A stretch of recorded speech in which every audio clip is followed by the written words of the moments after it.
பிள்ளைகளுக்கே, விசுவாசிகளுக்கே தகப்பனா இருந்தவர் ஆபிரகாம்.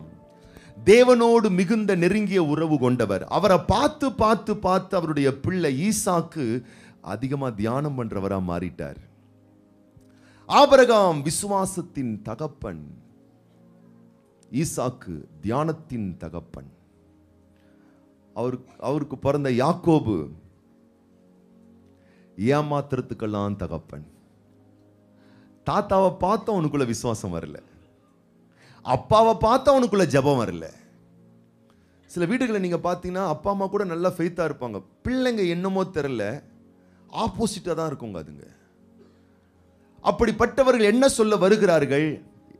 என்கிட்ட ஸ்மார்ட்னஸ் இருக்கு, திறமை இருக்கு, பேச்சு திறமை இருக்கு, ஞானம் இருக்கு, அறிவு இருக்கு, பட்டம் இருக்கு, படிப்பு இருக்கு, உறவு இருக்கு, நல்ல வரவு இருக்கு, நாங்க எங்க லைஃப் பார்த்துப்போம். யாக்கோபு சொல்லுகிறான், என்னிடத்தில் பேச்சு திறமை இருக்கு, ஏமாற்றும் திறமை இருக்கு, என்கிட்ட ஞானம் இருக்கு, விவேகம் இருக்கு, அதை வச்சு நான் பொழைச்சிப்பேன். எனக்கு எதுக்கு ஜெபம்? எனக்கு எதுக்கு விசுவாசம்? எனக்கு எதுக்கு ஆராதனை?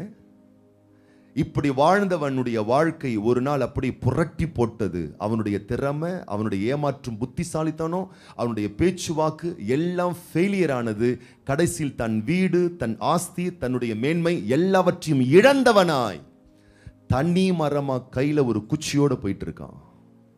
நான் சொல்லட்டுமா, இன்றைக்கு இந்த வார்த்தை கேட்கக்கூடிய நீங்கள் கிறிஸ்தவ குடும்பத்தில் பிறந்திருந்தாலும், கிறிஸ்தவ தாய் தகப்பனுக்கு பிள்ளைகளாய் இருந்தாலும், கிறிஸ்தவ ஆவிக்குரிய சபையில் அங்கமாய் இருந்தாலும், கிறிஸ்தவ ஜீவியத்திலே அனலில்லாதவர்களாய் இருப்பீர்களே, ஆனால் ஒன்றை புரிந்து கொள்ளுங்கள், உங்கள் வாழ்வில் ஆபத்தென்று ஒன்று வந்தால் உங்கள் திறமையோ ஞானமோ உங்கள் நட்போ அல்லது உங்களை நீங்கள் நம்பி இருக்கக்கூடிய சாதகமான உறவுகளோ உங்களை வந்து காப்பாற்றப் போவது கிடையாது. நீங்கள் இதுவரை இன்னும் ஆழமாய் நம்பாமல் இருக்கிறீர்களே, அந்த நல்ல ஆண்டவர் தான் வந்து உங்களை காப்பாற்ற போகிறார். ஆதியாகமத்தின் புஸ்தகம்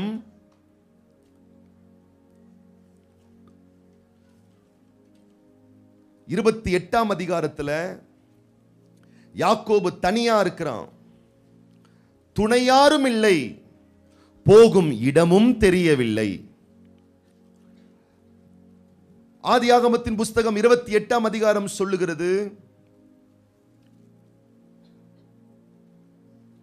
13ஆம் வசனம், அதற்கு மேலாக கர்த்தர் நின்று, நான் உன் தகப்பனாகிய ஆபிரகாமின் தேவனும் ஈசாக்கின் தேவனுமாகிய கர்த்தர், நீ படுத்திருக்கிற பூமியை உனக்கும் உன் சந்ததிக்கும் நான் தருவேன். எல்லாத்தையும் இழந்துட்டு வந்திருக்கான். இதுவரை அவன் ஜெபிக்காத நம்பாத தேவன் அவனோடு பேசிக் கொண்டிருக்கிறார். 14ஆம் வசனத்தில் சொல்லுகிறார், உன் சந்ததி பூமியின் தூளை போல் இருக்கும், நீ மேற்கையும் கிழக்கையும் வடக்கையும் தெற்கையும் பரம்புவாய், உனக்குள்ளும் உன் சந்ததிகளுக்குள்ளும் பூமியின் வம்சங்கள் எல்லாம் ஆசீர்வதிக்கப்படும். நான் உன்னோடு இருந்து நீ போகிற இடத்தெல்லாம் உன்னை காத்து இந்த தேசத்துக்கு உன்னை திரும்பி வரப்பண்ணுவேன், நான் உனக்கு சொன்னதை செய்யும் அளவும் உன்னை கைவிடுவதே இல்லை என்றார். நான் சொல்லட்டுமா, இதுவரைக்கும் நீங்க நம்பாத, நேசிக்காத, ஆராதிக்காத, அர்ப்பணிக்காத ஆண்டவர் தான் உங்களுக்கு உதவி செய்ய போறாரு. இந்த ஆண்டவர் தான் உங்களை காப்பாற்ற போறார். நீங்க நம்பிட்டு இருக்கக்கூடிய ஆதாரங்கள் கூட ஒரு நாள் உங்களை கைவிடலாம். ஆனா இந்த செய்தியை கேட்டு இன்னைக்கே மனம் திரும்பிடுங்க. என் தாய் தகப்பன், என் குடும்பம், என் கர்த்தரை காண்பித்து கொடுத்தார்களே, அந்த கர்த்தர் தான் என்னை காப்பாற்றுவார். இப்ப கர்த்தர் சொல்றாரு, நான் உன்னை காப்பாற்றுவேன், நான் உன்னை கைவிட மாட்டேன். உடனே இவன் சொல்றான், வீட்டில் போய் நீங்க எல்லாம் வாசிக்கலாம், எல்லாத்தையும் வாசிக்க நமக்கு நேரம் இல்லை. 28:20 இவன் சொல்றான் பதில், அப்பொழுது யாக்கோபு, தேவன் என்னோடு இருந்து நான் போகிற இந்த வழியில என்னை காப்பாற்றி உன்ன ஆகாரமும் உடுக்க வஸ்திரமும் எனக்கு தந்து, அப்படியே சொல்லிட்டு வரான். எல்லாம் எனக்கு அவர் நல்லா செஞ்சு நல்லா பார்த்துக்கிட்டாருன்னா நான் பலி செலுத்துவேன், நான் பொருத்தனைகளை செலுத்துவேன், நான் தசம பாகங்களை செலுத்துவேன், நான் கர்த்தரை நான் ஆராதிப்பேன். அவனும் பொருத்தனைகளை செய்து கொள்ளுகிறான். இந்த நிகழ்ச்சிக்கு அப்புறமா கர்த்தர் அவனை கைவிடவே இல்லைங்க. வெறும் கையா போறவன ஆண்டவர் 2 பரிவாரங்களில் பெரிய மனுஷனா மாத்துறாருங்க. அற்பமா இருந்தவனை அரசனாய் மாற்றுகிறார். அல்ல அல்ல குறையாத ஐஸ்வர்ய வளன்களை அவனுக்கு தருகிறார். ஆண்டுகள் கடந்து விட்டது, வருடங்கள் கடந்து விட்டது. ஆனா அந்த யாக்கோபு ஆண்டவரை பெத்தேல அவன் கர்த்தரை சந்திச்ச அந்த இடத்தை மறந்து விட்டான். என்ன நிகழ்கிறது? ஆதியாகமத்தின் புஸ்தகம் 33ஆம் அதிகாரத்திலே 18ஆம் வசனத்திலே, யாக்கோபு பதான் அராமில் இருந்து வந்த பின் கானான் தேசத்தில் இருக்கிற சாலோம் என்னும் சீகேமுடைய பட்டணத்திற்கு அருகே சென்று பட்டணத்திற்கு எதிரே கூடாரம் போட்டான். ஆண்டவருக்கு பலி செலுத்த தேவன் சந்தித்த இடத்திற்கு வர வேண்டியவன் தேவன் சந்தித்த இடத்திற்கு வராமல், ஏற்க நல்லா இருக்கு, சீகோமுடைய பட்டணத்தாருக்கு அருகாமல் இருக்கக்கூடிய லேண்ட் நல்லா இருக்கு, நீர்வரத்து நல்லா இருக்கு, ஃபேமிலி நல்லா இருக்கு, எல்லாம் பெஸ்டா இருக்கு, இங்கேயே இருந்து விடுவோம் என்று இருந்து விடுகிறான். இப்ப கண்ணால பார்க்கிறான், நல்ல இயற்கை, நல்ல நீர்வளம், நல்ல சூப்பரான லேண்டு, நல்ல குடும்பம், நல்ல மனைவி, நல்ல பிள்ளைங்க, எல்லாம் ஜம்முன்னு போகுது, நல்ல ஆடு, நல்ல மாடு, நல்ல மந்த, ஒரே மட்டனாக தான் உனக்கு போயிட்டு இருக்கு, எல்லாமே எல்லாம் சிறப்பாக போயிட்டு இருக்கு. எனக்கு எதற்கு ஜெபம்? நான் ஏன் பலி செலுத்த வேண்டும்? நான் ஏன் தேவனுக்கு செலுத்திய பொருத்தனைகளை செலுத்த வேண்டும் என்று சொல்லி தன் வாழ்வில் இருக்கக்கூடிய சொகுசான வாழ்க்கையை ஆதாரமாக எண்ணி அதே நம்பி அங்கேயே அவன் இருந்து விடுகிறான். நான் சொல்றேன், ஆண்டவர் நீங்க ஏற்றுக்கொண்ட உடனே உங்க மேல ஒரு விசேஷித்த அபிஷேகம் இறங்கும். அந்த விசேஷித்த அபிஷேகம் உங்களை சுத்தி இருக்கிற எல்லாரை விட உங்களை விசேஷமாக்கும், உங்களை பெட்டர் ஆக்கும், வர வர உங்களை விருத்தி ஆக்கும். அப்படி ஆகும் பொழுது நீங்க ஒரு நாளும் கர்த்தரை அவருடைய சமூகத்தை விட்டுறவே கூடாது. இங்கதான் பெரிய மிஸ்டேக்கே பண்றோம். மேன்மை மிகுதியாக மிகுதியாக பொருத்தனைகளை மறந்தான், தேவனை மறந்தான், பலியை மறந்தான். சீகோம் தேசத்தின் பட்டணத்தின் அருகாமையில் கொட்டாரங்களை போட்டு சுகமா வெல் செட்டில்டான லைஃப்பா, ஜம்முன்னு இருக்குப்பா, நான் ஏன்பா சர்ச்சுக்கு போகணும், நான் ஏன்பா ஜெபம் பண்ணணும், எல்லாம் ஜம்முன்னு போகுதுப்பா, எல்லாம் பார்த்துக்கலாம்ப்பான்னு சுகமா இலைப்பாரி கொண்டிருப்பது போல் அவன் இருந்து கொண்டிருக்கிறான். வசனம் சொல்லுகிறது, சீகேமின் பட்டணத்தார் அவன் மேல் கண் போடுகிறார்கள். கர்த்தர் உங்க மேல வச்சு அபிஷேகம் உன்னை உயர்த்தும் பொழுது, மேன்மைப்படுத்தும் பொழுது, கனப்படுத்தும் பொழுது, அற்பமாய் இருந்திருந்தாலும் பரவாயில்லை, அலங்காரமான ஆசீர்வாதமான மேன்மையான உயரத்துக்கு உன் வாழ்க்கையும் உன் குடும்பமும் உயரும். அப்படி உயரும் போது எல்லா நாய் கண்ணும், நாதாரி கண்ணும், பேய் கண்ணும், புலி கண்ணும், பூனை கண்ணும் உன் மேலையும் உன் பிள்ளைங்க மேலையும் உன் குடும்பத்தின் மேலதான் வரும். நீ என்ன நம்பிடக்கூடாது, ஜம்முன்னு இருக்கும்பா, நம்பிடக்கூடாது. அப்பாவின் பான லேவியும் சிமியோனும் கொள்ளையர்களாய் கொலைகாரர்களாய் மாறிவிட்டார்கள். இந்த சாப்டர் வீட்டில் போய் வாசித்து பாருங்க. சுகமாயிருந்த யாக்கோபின் குடும்பம் இன்னைக்கு சின்னாபின்னமாய் மாறி போனது. யாக்கோபு சொல்லுகிறான், என் வாசனை கெட்டு போயிற்று. அப்படின்னா நறுமணமாய் இருந்த குடும்பம் சின்னாபின்னமா போச்சு, உடஞ்சி போச்சு. இப்போதான் அவன் ஆண்டவருடைய சமூகத்துக்கு வரான். சேர்ந்து வாசிப்போம்.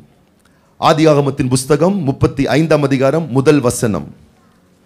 தேவன் யாக்கோபை நோக்கி, நீ எழுந்து பெத்தேலுக்கு போய் அங்கே குடியிருந்து நீ உன் சகோதரனாகிய ஏசாவின் முகத்துக்கு விலகி ஓடுகிற போது உனக்கு தரிசனமான தேவனுக்கு அங்கே ஒரு பலிபீடத்தை உண்டாக்கு என்றார். இப்பதான் உணர்றான், ஆமாண்டவரே, நீங்க இல்லாம நான் நல்லா இல்லையே, நீங்க இல்லாம எனக்கு நன்மைகள் வரலையே, உங்களால தான் வாழ்க்கை கிடைச்சது, உங்களால தான் மனைவி கிடைச்சது, உங்களால தான் பிள்ளைகள் கிடைச்சது, உங்களால தான் வசதி கிடைத்தது. ஆனா வசதியெல்லாம் வச்சுக்கிட்டான், வசதி தந்தவரை விட்டுட்டான். அவனும் அவன் பிள்ளைகளும் சின்னாபின்னமாக்கப்பட்டார்கள். இப்ப கர்த்தர் சொல்ற, மறுபடியும் உன் லைஃப் பெட்டர் ஆகணும்னா எழுந்து பெத்தேலுக்கு போ. நான் உன்னை எங்க சந்திச்சேன், அந்த இடத்துல நீ என்ன வாக்குறுதி கொடுத்த, அந்த பொருத்தனைகளை போய் நிறைவேற்று. 2ஆம் வசனம் சேர்ந்து வாசிப்போம். அப்பொழுது யாக்கோபு தன் வீட்டாரையும் தன்னோடு கூட இருந்த மற்ற அனைவரையும் நோக்கி, உங்களிடத்தில் இருக்கிற அந்நிய தெய்வங்களை விலக்கி போட்டு உங்களை சுத்தம் பண்ணி கொண்டு உங்கள் வஸ்திரங்களை மாற்றுங்கள். அப்படின்னா ஆசீர்வதித்த ஆண்டவரை விட்டு விட்டு அந்நிய தெய்வங்களை பற்றி கொண்டார்கள் அவனுடைய சந்ததியார். 3ஆம் வசனம். நாம் எழுந்து பெத்தேலுக்கு போவோம் வாருங்கள், எனக்கு ஆபத்து நேரிட்ட நாளில் என் விண்ணப்பத்துக்கு உத்தரவு அருளி செய்து நான் நடந்த வழியில என்னோடு கூட இருந்த தேவனுக்கு அங்கே ஒரு பலிபீடத்தை உண்டாக்குவேன் என்றான். நடந்த வழியெல்லாம் தேவன் இருந்திருக்கிறார், ஆனா தேவனை விட்டுட்டு சொரூபத்தை பிடிச்சுக்கிட்டான், சம்பிரதாயங்களை பிடிச்சுக்கிட்டான். அவன் பிள்ளைகள் சலங்காச்சாரங்களை பிடித்துக் கொண்டார்கள், விக்கிரகங்களை பிடித்துக் கொண்டார்கள். ஏன் இன்றைக்கு குடும்பத்திலே பல வகையான சாபக்கேடுகள் வருகிறது? வீட்டில் போய் வாசித்து பாருங்க. ஆதியாகமத்தின் உபாகமத்தின் புஸ்தகம் உபாகமத்தின் புஸ்தகம் 28 அதிகாரம் 65 வசனம் சொல்லுகிறது, தேவ சமூகத்தை தேவ பிள்ளைகள் அலட்சியப்படுத்தும் பொழுது இளைப்பாறுதலற்ற ஒரு பரிதாபமான வாழ்க்கையை அவர்கள் வீட்டிலும் குடும்பத்திலும் அவருடைய சந்ததியின் வாழ்வில் இருக்கிறதாம். இளைப்பாறுதல் இராது. உன் உள்ளம் கால்கள் தங்கி தரிக்க இடமும் இராது. அதாவது என்ன அர்த்தம்? எந்த இடத்துலயும் ஒரு ரெஸ்டா இருக்க முடியாது. ஒரே படபடப்பு தான், ஒரே பிரஷர் தான், ஒரே டென்ஷன் தான். அங்க ஓடுறது, இங்க ஓடுறது, அதை பண்றது, இதை பண்றது. தத்தளிக்கிற இருதயமும் சோர்ந்து போகிற கண்களும் சமூகத்தை விட்டு விலகும் பொழுது, யாக்கோபுக்கு அப்படிதான் வந்துருச்சு. இப்ப மொத்த குடும்பமா எழும்புறான். ஆதியாகமம் 35:4 சேர்ந்து வாசிப்போம். அப்பொழுது அவர்கள் தங்கள் கையில் இருந்த எல்லா அந்நிய தெய்வங்களையும் தங்கள் காதணிகளையும் யாக்கோபினிடத்தில் கொடுத்தார்கள். யாக்கோபு அவைகளை சீகேம் ஊர் அருகே இருந்த ஒரு கர்வாரி மரத்தின் கீழே புதைத்து போட்டான். இப்பதான் எல்லாம் மனம் திரும்புறாங்க. கர்த்தரை விட வேற எதையெல்லாம் பிரதானமா வச்சாங்களோ, வீட்டுக்குள்ள வச்சாங்களோ, அதை எல்லாம் எடுத்துட்டு வெளியே கொண்டு போய் குப்பையில கொட்டுறான். கைகளை உயர்த்தி ஆண்டவருக்கு நேராக, என் வீட்டில் ஆண்டவரே, தேவ சமூகத்துக்கு அந்நியமான சம்பிரதாயங்களோ, சடங்காச்சாரங்களோ, அந்நிய விக்கிரகங்களோ, அந்நிய வழிபாடு முறைகளோ, அந்நிய கிரியைகளோ இருக்கக்கூடாது. நான் அதை வெளியேற்றுகிறேன். 7ஆம் வசனம், அங்கே அவன் ஒரு பலிபீடத்தை கட்டி தன் சகோதரனுடைய முகத்துக்கு தப்பி ஓடின போது அங்கே தனக்கு தேவன் தரிசனமானபடியினால் அந்த ஸ்தலத்திற்கு ஏல் பெத்தேல் என்று பெயரிட்டான். ஃபர்ஸ்ட் அதன் பெயர் பெத்தேல் என்று பெயரிட்டான். இப்ப அதற்கு ஏல் பெத்தேல் என்று பெயரிட்டான். பெத்தேல் என்றால் வீடு. யாக்கோபு பிரதானப்படுத்தினதெல்லாம் வீடு நல்லா இருந்தா போதும், காசு நல்லா இருந்தா போதும், பிள்ளைகள் நல்லா இருந்தா போதும், இவர் இருந்தா தானே நல்லாவே இருக்க முடியும். பிறகு கண்டுபிடித்து இப்பொழுது பெத்தேலோடு ஒரு வார்த்தையை ஆட் பண்றான். ஏல், ஏல் என்றால் தேவன். ஏல் பெத்தேல், தேவனுடைய வீடு. தேவன் இல்லாம என் வீடு நல்லா இருக்க முடியாது. தேவன் இல்லாம என் பிள்ளைகள், தேவன் இல்லாம என் குடும்பம் நன்றாக இருக்க முடியாது. ஏல் பெத்தேல். ஏல் பெத்தேலுக்கு வந்த பிறகு என்ன நிகழ்கிறது? அதே ஆதியாகமத்தின் புஸ்தகம் 35ஆம் அதிகாரம் 9 சேர்ந்து வாசிப்போம். யாக்கோபு பதான் அராமில் இருந்து வந்த பின்பு தேவன் அவனுக்கு மறுபடியும் தரிசனமாகி அவனை ஆசீர்வதித்தார். இப்ப பாருங்க, அவன் மனம் திரும்பின உடனே அவனை பிளஸ் பண்றார் ஆண்டவர். தேவனிடத்துல எந்த அளவுக்கு நம்ம திரும்புறோமோ அந்த அளவுக்கு நமக்கு ஆசீர்வாதம். 10ஆம் வசனம், இப்பொழுது உன் பேர் யாக்கோபு, இனி உன் பேர் யாக்கோபு எனப்படாமல் இஸ்ரவேல் என்று உனக்கு பேர் வழங்கும் என்று சொல்லி அவனுக்கு இஸ்ரவேல் என்று பேரிட்டார். பின்னும் தேவன் அவனை நோக்கி, நான் சர்வவல்லமுள்ள தேவன், நீ பலுகி பெருகுவாயாக, ஒரு ஜாதியும் பற்பல ஜாதிகளின் கூட்டங்களும் உன்னிலிருந்து உண்டாகும், ராஜாக்களும் உன் சந்ததியில் பிறப்பார்கள். நான் ஆபிரகாமுக்கும் ஈசாக்கும் கொடுத்த தேசத்தை உனக்கு கொடுப்பேன், உனக்கு பின் உன் சந்ததிக்கும் இந்த தேசத்தை கொடுப்பேன் என்று சொல்லி கர்த்தர் பிளஸ் பண்ணி அவன் பிள்ளைகள், அவன் சந்ததி, அவன் ஜெனரேஷனை ஆசீர்வாதம் பண்றார். எத்தனை பேர் சொல்ல போறீங்க? ஏல் பெத்தேல், என் வீட்டில் தேவன் இருப்பாராக, என் பேச்சில் தேவன் இருப்பாராக, என்னுடைய படிப்புல தேவன் இருப்பாராக, என் பணத்துல தேவன் இருப்பாராக, என் வாழ்க்கையின் எல்லா நிலையிலும் தேவன் இருப்பாராக. அதுதான் தேவ பிள்ளையே உனக்கு மிகப்பெரிய ஒரு ஆசீர்வாதம்.